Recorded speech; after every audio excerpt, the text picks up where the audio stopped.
Neftçala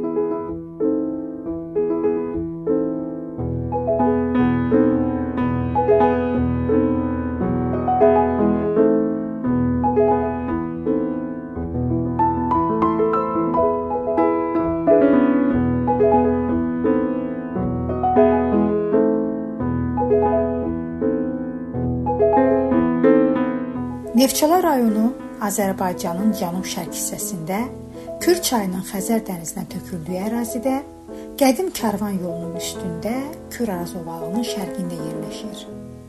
Şərqdən Xəzər dənizi ilə əhatələnir. Rayon şimaldan Şirvan Dövlət Qoruğu, cənubdan isə Qızılağac Dövlət Təbiət Qoruğu ilə həmsərhəddir.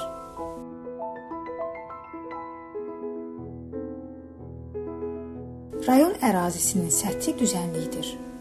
Cənub-şərqi Şirvan və Salyan düzü qismən Muğan düzündə yerləşir. Ərazisi dəniz səviyyəsindən 22 metr aşağıda yerləşir. Buna görə də Xəzər dənizinin səviyyəsinin qalxması və enməsi rayona birbaşa təsir göstərir. Neftçala rayonu şimaldan Salyan, cənubdan Lənkəran, qərbdən Cəllabad, cənub-qərbdən Masallı rayonları ilə əhatə olunmuşdur. Yayı quraq keçən mülayim isti yarım səhra və quru çöl iqliminə malikdir. Ərazinin küləkli olması iqliminin kəskin dəyişməsinə səbəb olur. Yarım səhra çöl və şoran torpaqlar geniş yayılmışdır.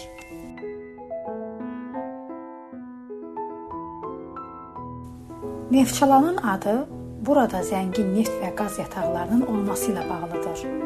20-ci əsrdə Sovet hakimiyyətinin ilk illərində Neftçala rayonu ərazisində böyük neft yataqları aşkar edildikdən sonra burada fəhlə və qulluqçular üçün Triest, qəsəbə adlı iri yaşayış məntəqələri salınmışdır. Keçmişdə qışın şaxtalı günlərində yaxınlıqdakı dağlıq ərazidə yerləşən xanlıqların qoyun sürüləri qışlamaq üçün bu əraziyə gətirilirdi. Əhalinin bir hissəsi bu yeri hələ də Xan qışlağı adlandırır. Lakin sonradan 1952-ci ildə rayona xalq arasında mövcud olmuş Neftçala adı verilmişdir.